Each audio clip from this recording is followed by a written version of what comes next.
इन्होंने शकुनी को मारकर कर दिया था लंगड़ा। शकुनी का प्रतिशोध। महाभारत में शकुनी ऐसे पात्र है जिनको महाभारत के महायुद्ध का विलन और जिम्मेदार माना जाता है। शकुनी जानते थे कि महाभारत युद्ध में कौरवों की हार होगी, उसके बाद भी अपनी बहन के खानदान का सर्वनाश करवा दिया। शकुनी हमेशा से बुरे ख्यालों वाले व्यक्ति नहीं थे, वह अपनी बहन से बहुत प्रेम करते थे। शकुनी कभी नहीं चाहते थे कि उनकी बहन की शादी नेत्रहीन धृतराष्ट्र से हो, लेकिन भीष्म के दबाव की वजह से शकुनी को धृतराष्ट्र से अपनी बहन का विवाह करवाना पड़ा था।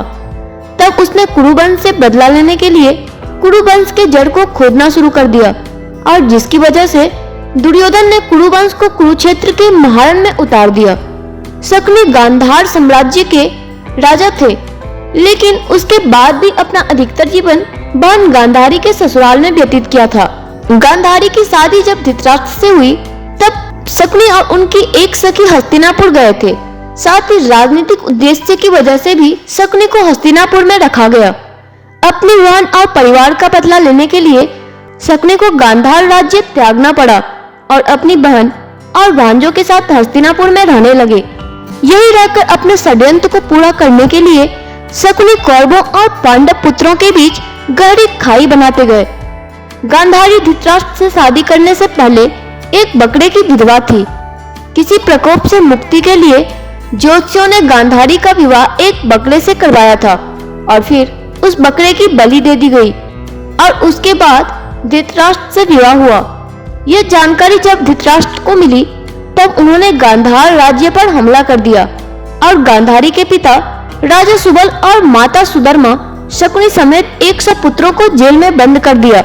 जेल में सभी के साथ बुरा बर्ताव किया और रोज सिर्फ मुट्ठी अनाज सभी को दिया जाता था, जिसका एक एक दाना सभी के हिस्से में आता था।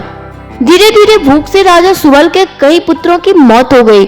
राजा सुबल ने कुरुवंश से बदला लेने के लिए अपने पुत्रों में से बुद्धिमान और चतुर शकुनी को बचाने का फैसला किया और उसको प्रतिशोध के लिए तैयार किया। सभी लोग अपना अपना भोजन शकुनी को देने लगे और शकुनी ने अपनी आंखों के सामने अपने परिवार का अंत होते देखा। मृत्यु से पहले राजा सुबल ने धृतराष्ट्र और शकुनी को छोड़ने की विनती की। धृतराष्ट्र से शकुनी को छोड़ने की विनती की, जिसको धृतराष्ट्र ने मान लिया।